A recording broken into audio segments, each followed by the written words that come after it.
नमस्कार, 5 की पंचायत में आपका स्वागत है। मैं हूं वंदना झा। आपने देश में चल रहे तमाम छोटे और बड़े एनजीओ के बारे में सुना होगा।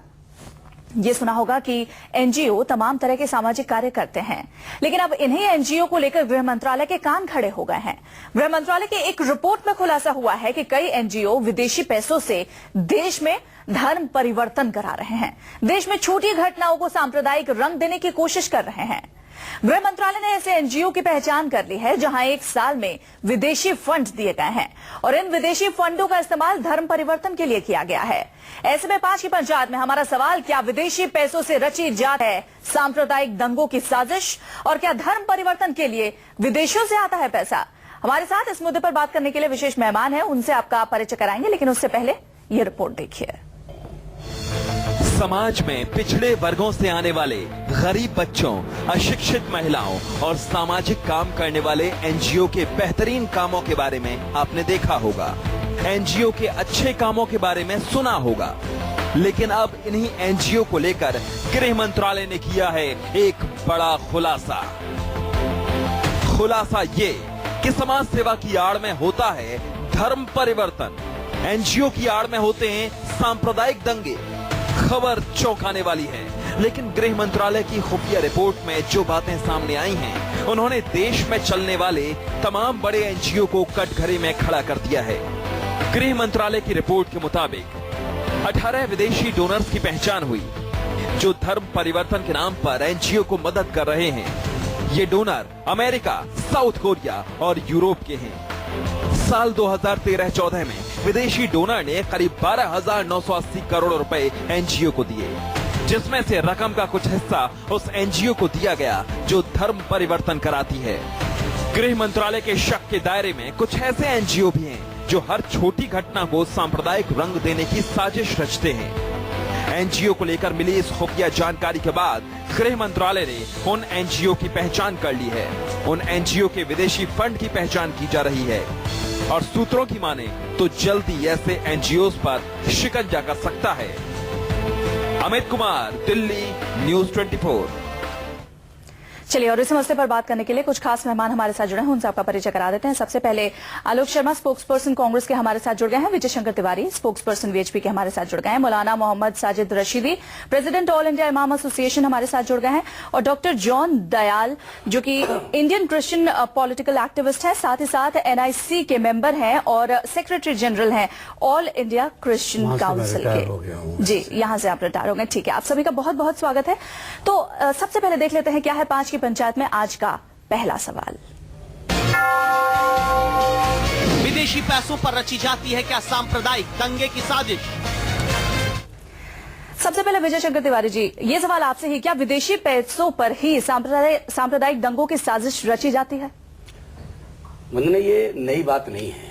ये तो आजादी के समय से लेकर के अभी तक ये परंपरा चलती आ रही है और एक बड़ा षड्यंत्र है भारत में।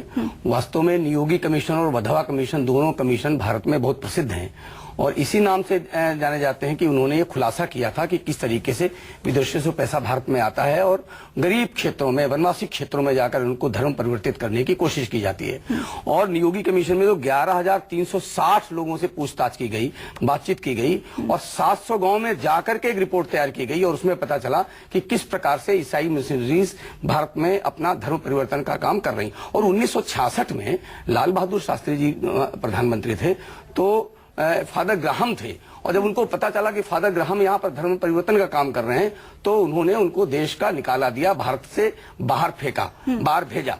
और अभी ताजी घटना मैं आपको बता रहा हूँ। अभी 21 मई को प्रशांत गुप्ता, एक मध्य प्रदेश में, और उनका कोटरा थाना है, कोटरा थाना में उन्होंने रिपोर्ट लिखाई कि 21 मई को हमारे यहाँ जो फादर एंथनी हैं, वो मुझे एक तालाब के किनारे ले गए, वहां मुझे उन्होंने डुबकी लगवाया और उन्होंने कहा कि तुम्हारा धर्म परिवर्तन हो गया और मुझे लालच दिया गया था कि आपको नौकरी देंगे। तो कुल मिलाकर के ये जो सारी तथ्य हैं, वो चीख कर इस बात की ओर इशारा कर रहे हैं कि भारत में धर्म परिवर्तन का काम बिल्कुल खुल्लम खुल्ला चल रहा है। डॉक्टर जॉन दयाल, आप क्या सहमत है विजय शंकर तिवारी जी की बात से? मैं आपकी बात से सहमत नहीं हूँ तो इनकी बात से कैसे सहमत होऊंगा। मेरा ख्याल है आज रात को आपके गृह मंत्रालय को छापे मारने चाहिए पूरे हिंदुस्तान में और ऐसे सारे लोगों को पकड़ के जेल में बंद कर देना चाहिए जो जबरन या लालच देके किसी का धर्म परिवर्तन कर रहे हैं। यहाँ पे आपकी रिपोर्ट में और आपके रिपोर्टर का जो एंथुजियाज्म है उसकी मैं दाद देता हूँ। ये हर साल रिपोर्ट आती है बाय द वे गृह मंत्रालय की, मगर ये आपने उसके ऊपर नहीं डालता, अपनी वेबसाइट पर नहीं डालता है। तो साजिश के बारे में मेरा ये कहना है कि यहाँ पे 5 त्रुटियां हैं। पहली त्रुटि तो ये है कि सिर्फ ईसाइयों को पैसा आ रहा है। हिंदुओं को आता है, मुसलमानों को आता है, सरदारों को आता है, बुद्धिस्ट को आता है, बहाई को आता है, जेएनयू को आता है, सरकार को आता है। सबों की एनजीओ से काम कर रही हैं। दूसरा है कि ये पैसा गैर कानूनी आता है। ये पैसा बैंकिंग चैनल से आता है, सरकार के पास अकाउंट है, होम मिनिस्ट्री के पास इसका अकाउंट है। तीसरी त्रुटि ये है कि जो भी एनजीओ काम कर रहे हैं और खासकर ईसाई धर्म परिवर्तन में काम कर रहे हैं। आपके स्कूल कौन चला रहा है, बाकी एनजीओ हेल्थ में कौन कर रहा है, एग्रीकल्चर में कौन कर रहा है, डेवलपमेंट में कौन काम कर रहा है। मतलब उसके लिए एक मिनट, जो आपने तो बोल दिया, आपके पत्रकार ने बोल दिया, सबों ने बोल दिया, मेरे को एक बार सुन लीजिए, इसके बाद में पूरे प्रोग्राम में बोलूंगा नहीं। तीसरी बात यह है कि अगर कोई अपनी मर्जी से धर्म परिवर्तन कर रहा है तो कानून तोड़ रहा है। यहाँ पे धर्म की आजादी है। मैं कल हिंदू बनना मांगू तो मैं कल हिंदू बन सकता हूँ, अभी भी बन सकता हूँ इसी आपके टीवी स्टूडियोज पे। धर्म परिवर्तन कोई गैर कानूनी चीज नहीं है। ठीक है। 5वीं बात है, सरकार के पास जब डेटा है, सरकार एक्शन लेती रहती है। सरकार को चाहिए कि जो भी धर्म परिवर्तन के लिए पैसा ला रहा है, गैर कानूनी धर्म परिवर्तन के लिए, जो भी आपके एफसीआरए के कानून तोड़ रहा है, उनको बंद कर दीजिए, उनको पकड़ के बंद कर दीजिए। या फिर ऐसा कानून लाइए कि भारत में विदेश का पैसा आए ना। ये हर रोज जो इंसिनुएशन होता है, हर रोज ये जो छीटाकशी होती है, इससे एक माहौल खराब होता है। आज आप बात कर रहे हैं मुसलमान मुक्त भारत की, कल आप कहेंगे ईसाई मुक्त भारत की। इस भारत में द्वेष मुक्त भारत हमको चाहिए, कानून वाला भारत। ठीक है, मैं आपकी बात से सहमत हूँ। मैं आपकी बात से सहमत हूँ। मैं प्रेम शुक्ला के पास अभी जाना चाहूंगी। प्रेम शुक्ला जी हमारे साथ टेलीफोन लाइन पर हैं। प्रेम जी, यहाँ पर डॉक्टर जॉन ने एक बात कही, धर्म परिवर्तन गैर कानूनी नहीं है, लेकिन कई जगह से ऐसी बातें सामने आती है। हालांकि पुख्ता तौर पर मैं यहाँ पर न्यूज 24 चैनल पर बैठ के नहीं कहूंगी, लेकिन कई जगह से ऐसी बातें आती है कि जबरन धर्म परिवर्तन कराया जाता है, कभी लालच देकर या कभी कुछ और। आप क्या मानते हैं? आप फादर जॉन की बात से सहमत है? देखिए, धर्म परिवर्तन का अधिकार अगर कोई स्वेच्छा से कर रहा है तो निश्चित तौर पर किसी को भी संवैधानिक धर्म परिवर्तन करने का संवैधानिक अधिकार है। किंतु लोभ देकर, किसी को भय दिखाकर, किसी को फंसा कर धर्म परिवर्तन हो रहा है। और जैसा कि विजय शंकर तिवारी जी ने नियोगी आयोग का संदर्भ दिया, और नियोगी आयोग का गठन किसी भारतीय जनता पार्टी की सरकार ने नहीं किया था, बल्कि कांग्रेस की सरकार ने किया था। और उस कांग्रेस की सरकार में जब नियोगी आयोग की सिफारिशें आई, उसको क्यों नहीं लागू किया, एक अपने आप में प्रश्न चिन्ह है। तो नियोगी आयोग इस बात को आज नहीं, दशकों पहले इस बात को कह चुका है कि लोभ देकर, फंसा कर धर्म परिवर्तन हो रहा है। अभी मुद्दा जो है वो एनजीओ का है, जिसमें कुछ वो एनजीओ को वॉच लिस्ट में डाला गया। एक होम मिनिस्ट्री की प्रक्रिया है, और मुझे लगता है वॉच लिस्ट में पहली बार एनडीए की सरकार आने के बाद ही किसी को डाला गया, ऐसी बात नहीं है। 18-19 संस्थाएं एनजीओ हैं वॉच लिस्ट में, उसमें से 8 संस्थाएं ऐसी हैं जो यूपीए के समय वॉच लिस्ट में आ गई थी। तो मुझे नहीं लगता है कि यूपीए की सरकार का किसी धर्म विशेष के खिलाफ एजेंडा रहा होगा, या एनडीए की सरकार का किसी धर्म विशेष के खिलाफ कोई एजेंडा है। कुछ संस्थाएं हैं। ठीक है, तो ये जवाब हम ले लेते हैं आलोक शर्मा जी से, वो भी हमारे साथ जुड़े हुए हैं। आलोक जी, आप इस पर जवाब देंगे? समझता हूं कि एनजीओज की कार्यकलापों के ऊपर बहुत पहले से प्रश्न चिन्ह लगते आए हैं। आपने 2 ही मुद्दे आज उठाए हैं, एक धर्म परिवर्तन से जुड़ा हुआ मुद्दा उठाया है, दूसरा सांप्रदायिक दंगों से उठाया है, लेकिन तीसरा एक मुद्दा कुछ एनजीओ से जुड़ा हुआ और भी रहा, और वो रहा कि जो हमारे विकास के जो प्रोजेक्ट थे, चाहे वो कुडनकुलम का न्यूक्लियर प्लांट रहा हो, चाहे वो नर्मदा डैम की तरफ से इशारा रहा हो, तमाम इस तरह की योजनाओं को रोकने में भी कहीं ना कहीं एनजीओज की भूमिका रही है। लेकिन आप केवल कुछ एनजीओज को टारगेट करके, जो तमाम एनजीओज और क्रिश्चियन मिशनरीज जिन्होंने एजुकेशन की तरफ बहुत पॉजिटिव बढ़ावा दिया, सबको एक लाठी से नहीं हाँक सकते हैं। 2007 में, 2009 में और 2012 में हमारी ही सरकार थी और एनजीओज के ऊपर सीबीआई ने केस तक दर्ज किए थे। लेकिन आज का जो प्रश्न है वो आज का प्रश्न है कि जो गृह मंत्रालय की रिपोर्ट आई है उसमें क्या इस तरह का कहा गया है कि दंगे भड़काए गए हैं? मैं समझता हूं ऐसा नहीं है। और अगर दंगे भड़काने में कहीं पर एनजीओ का पैसा खर्च हुआ है तो गृह मंत्रालय चुपचाप क्यों बैठा हुआ है? उसको चाहिए कि जाए और जिन लोगों ने दंगे भड़काए हैं उनको अरेस्ट करे। जहां तक धर्म परिवर्तन की बात है, नियोगी आयोग की बात है, हमारे समय में ही आया, लेकिन उसकी जो रिकमेंडेशंस थी उनको शब्द ब शब्द माना गया और कहीं पर अगर त्रुटि पाई गई तो उसके खिलाफ राज्य सरकारों ने एक्शन भी लिया। लेकिन अगर आप टारगेट करके ग्राहम स्टेन्स की हत्या करें, आप मध्य प्रदेश में जिस तरह से तमाम झबुआ और तमाम जिलों में जो चीजें हुई हैं, मध्य प्रदेश में तो बीजेपी की सरकार रही है। मैं समझता हूं लालच में और जबरदस्ती अगर कहीं पर भी ऐसा होता है तो उस चीज को रोका जाना चाहिए। लेकिन मौलिक अधिकार हैं, हम किसी भी अपने धर्म को पालन करें, धर्म के अनुयायी बने हम, जैसा कि अभी फादर साहब ने भी कहा जो बैठे हुए थे यहाँ पर अभी। ठीक है, यहाँ पर रशीद जी के पास चलते हैं। मैं एक्चुअली मैं देख नहीं पा रहा हूँ, मैं ग्राउंड में बैठा हूँ, मैं टीवी नहीं देख पा रहा हूँ। तो जो भी दयाल साहब ने भी कहा है कि हमारी धार्मिक स्वायत्तता है, हमारा मौलिक अधिकार है। इस तरह की रिपोर्ट से कहीं भी धार्मिक अगर आप भावनाओं को भड़काना चाहते हैं तो वो गलत है। और अगर कहीं पर सत्यता है, कहीं पर कोई ऐसा लगता है कि फैक्ट्स हैं, तो उन पर एक्शन लेना चाहिए। यूपी चुनाव को देखते हुए इस तरह की रिपोर्ट नहीं आनी चाहिए। ठीक है, रशीदी जी आपको क्या लगता है, यूपी चुनाव को देखते हुए या पंजाब में आने वाले चुनाव है उसको देखते हुए ऐसी रिपोर्ट इस टाइम पर गृह मंत्रालय की तरफ से आ रही है? नहीं, ऐसा नहीं है। देखिए, मैं जहां तक समझता हूं, बहुत पहले से ये बात बिल्कुल क्लियर है कि ईसाई मिशनरी जो है वो ऐसे एरियाज में जहां बहुत ही नीचे तबके के लोग रहते हैं, बहुत सारी बातें उनकी ऐसी मिली हैं मुस्लिम्स में भी कि उन्होंने धर्म परिवर्तन कराया है, कुछ पैसे का लालच देकर, कुछ नौकरियों का लालच देकर, कुछ इस तरह से ये होता रहा है। आज से नहीं, आज कोई नई बात नहीं है। जैसे इन्होंने भी बताया जॉन दयाल जी ने कि ये हर साल रिपोर्ट आती है। ऐसा सुन लीजिए, मेरी बात सुन लीजिए, मेरी पहले सुन लीजिए, लेकिन साथ साथ सुन लीजिए एक मिनट। पूछ रही हूँ, अगर आप बोल रहे हैं लालच देकर नौकरी का या पैसों का उनका धर्म परिवर्तन कराया जाता है तो क्या, हाँ, या तलवार के जोर पर, तो क्या ऐसा करने के बाद उन्हें वो नौकरी जिसके लिए लालच दिया जाता है या पैसे वो मिलते हैं? देखिए, बात सुनिए, ये बहुत सारी जगहों पर ये बात पकड़ी गई है। हाँ। और बाद में फिर वो लोग वापस भी आए हैं अपने धर्म के ऊपर। अच्छा। लेकिन मैं साथ साथ ये कहना चाहता हूं कि ईसाई मिशनरी को ही क्यों टारगेट किया जाए या ऐसे एनजीओज को क्यों वो एनजीओ जिन्होंने आगरा के अंदर ये सब कुछ किया था और पूरे गांव के गांव को जो है कन्वर्ट कराया था, और फिर उन सब लोगों ने सामने टीवी पर सामने आकर कहा कि हमें इन्होंने लालच दिया था राशन कार्ड बनाने का, फला कार्ड बनाने का, ये करने का, वो करने का। उनको टारगेट प्रेम शुक्ला जी क्यों नहीं करते या गृह मंत्रालय क्यों नहीं करते? अपने लोगों को क्यों छुपाते हैं और दूसरे लोगों को क्यों सामने लाते हैं? सबके बराबर जो है, अगर किसी को सजा देना है तो सबको सजा दीजिए। उन लोगों के साथ जो आगरा में हिंदू महासभा ने किया था, हिंदू महासभा के ऊपर आज तक कोई एक्शन नहीं हुआ। ये बड़े अफसोस की बात है। पहले एक्शन उन पर कीजिए, फिर इन पर कीजिए। जवाब प्रेम शुक्ला जी से लेंगे, लेकिन उसके पहले एक मिनट डॉक्टर दयाल, कह रहा हूं, हाँ, पहले देख लेते हैं आज 5 की पंचायत में दूसरा सवाल क्या है, फिर मैं डॉक्टर। धर्म परिवर्तन कराने के लिए क्या विदेशों से पैसा आता है? डॉक्टर दयाल, जो गृह मंत्रालय की रिपोर्ट है आप पहले ही उसे नकार चुके हैं, लेकिन उसमें यह भी कहा गया है जो एनजीओज हैं धर्म परिवर्तन कराने के लिए बाहर के देशों से, जैसे कि अमेरिका से, साउथ कोरिया से, उन्हें फंडिंग की जाती है कि आप धर्म परिवर्तन कराइए। नहीं, यहाँ पे तो ये जो रिपोर्ट, पहली बात तो आपने रिपोर्ट पब्लिश की है, ये सूत्रों ने कहा है, ये मेरे को नामंजूर है।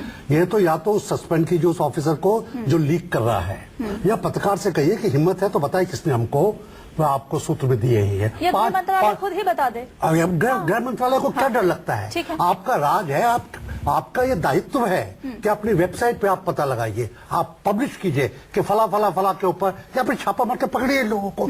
आप ये इंसिनुएट करते हैं मुसलमान तलवार के जोर पे कर रहे हैं, ईसाई पैसे के जोर पे कर रहे हैं, पता नहीं सिखों के ऊपर भी कभी काफी 10-20 साल तक तो तोहमत लगती ही थी। ये क्या मजाक बना रखा है आपने? इससे बाहर माहौल क्या टहलता है?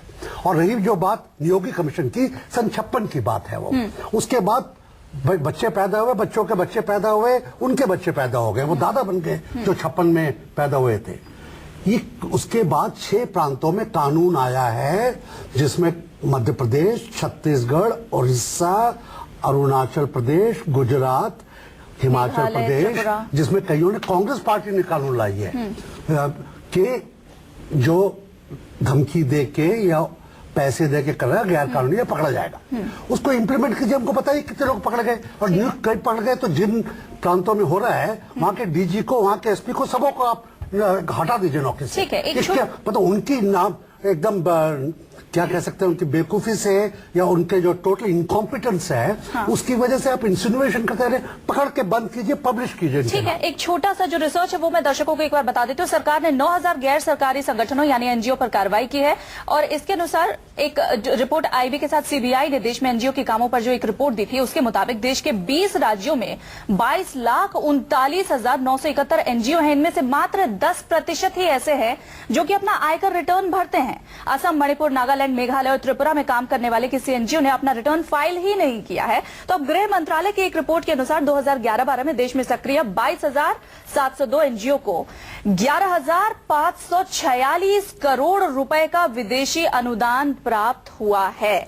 ये सब कुछ इस रिसर्च में है। मैं यहाँ पर तो बात ईसाइयों की नहीं है, बात एनजीओ की है। तो बात एनजीओ की है ना, तो आप ये साफ कीजिए कि बात एनजीओ की है। ईसाइयों को आप लाठी बनाकर एनजीओ की पिटाई करें। अभी ज्ञानदयाल जी कह रहे थे कि उन पर कार्रवाई करिए, तो अभी भारत की सरकार जो इस समय वर्तमान में, जब उसने ये कार्रवाई शुरू की और एनजीओ को ताला लगाने के तरफ कदम बढ़ाया, तो 9,000 एनजीओ पर कार्रवाई की। पूरे देश भर में 5-6 चर्चेज में कहीं ईंटा फेंका गया, कहीं चोरी हुई। अभी कह रहे देश को बदनाम किया जा रहा है, तो उन जहां पर ईंटा फेंका गया, जहां चोरी हुई, कहीं बक्से टूट गए, उसको ही लेकर के दुनिया भर में भारत को बदनाम करने का काम इन लोगों ने किया है। तो जब इस प्रकार से सरकार कोई कदम बढ़ाती है, तो ये भारत को ये असहिष्णु कह करके कि यहाँ पर इस चर्च में ये हो गया, इस चर्च में चोरी हुई, कुल मिला करके ये देश को करके और बदनाम सरकार के जो काम है वो भी देख लीजिए।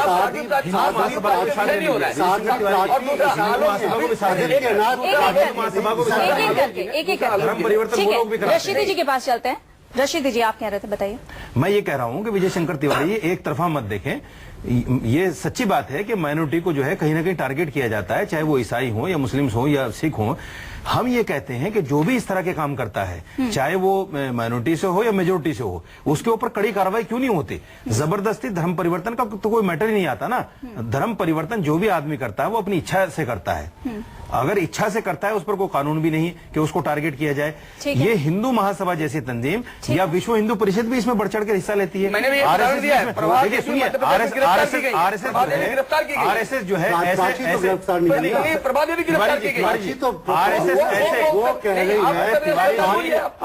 ऐसे इलाकों में मुस्लिम बच्चों को पढ़ाने का काम, मुसलमान उनके अंदर जहर बोलने उनको जय भारत और फला फला ये सब जबरदस्ती काम रोकने चाहिए ना। थाने में गिरफ्तार की गई है केवल इसलिए कि वो मतांतरण करा रही थी और जबरदस्ती करा रही थी, लालच देकर करा रही थी। ठीक है। जहाँ पर अरे भाई हिंदू तंजीम में करा रही थी, जहाँ पे प्राची खुलेआम कहें, जहाँ पे प्राची खुलेआम कहें कि भारत मुसलमान मुक्त चाहिए और उनके ऊपर कोई कानूनी कार्रवाई नहीं हो, चाहे किसी भी सरकार की, वहां पर और यहाँ पर अब दूसरी बात एनजीओ की कह रहे हैं 9,000 मुसलमान या ईसाई एनजीओ हैं क्या? ठीक है, आलोक शर्मा जी के पास चलते हैं। आलोक जी, गृह मंत्रालय की ये जो रिपोर्ट है फंडिंग को लेकर, विदेशों से फंडिंग को लेकर, अफवाह है रिपोर्ट। और ऐसी रिपोर्ट क्या आपके टेन्योर में, कांग्रेस के शासनकाल में भी इस तरीके की रिपोर्ट आती थी, कुछ इस तरीके की बातें आती थी एनजीओ को लेकर?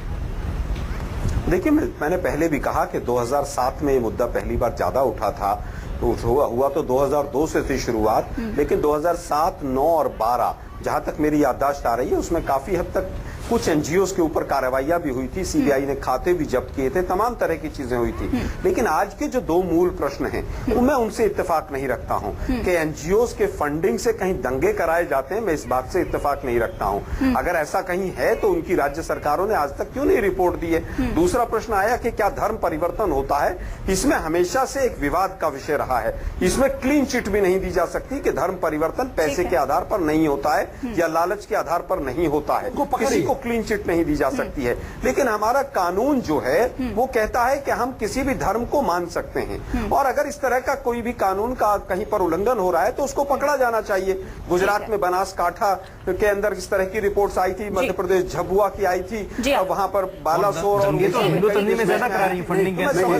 हिंदू तंजीम में ज्यादा दंगे करा रही है, ईसाई तंजीम या मुस्लिम तंजीम कोई भी कमी है। लेकिन अगर गृह मंत्रालय की जो ये रिपोर्ट आई है, अगर ऐसी रिपोर्ट है तो फिर गृह गृह मंत्रालय इसे सार्वजनिक पूरी तरीके से पुख्ता तौर पर क्यों नहीं करता और एक्शन क्यों नहीं लेता गृह मंत्रालय ऐसे एनजीओ पर, ये एक बड़ा सवाल है। समय की कमी के कारण मैं आपका शुक्रिया करना चाहूंगी डॉक्टर दयाल, मौलाना रशीदी, विजय शंकर तिवारी, आलोक शर्मा और प्रेम शुक्ला, आप सभी का बहुत बहुत शुक्रिया। 5 की पंचायत में फिलहाल इतना ही। आगे जरूर देखिए दौड़कर फिर दुनिया जीतेंगे धोनी।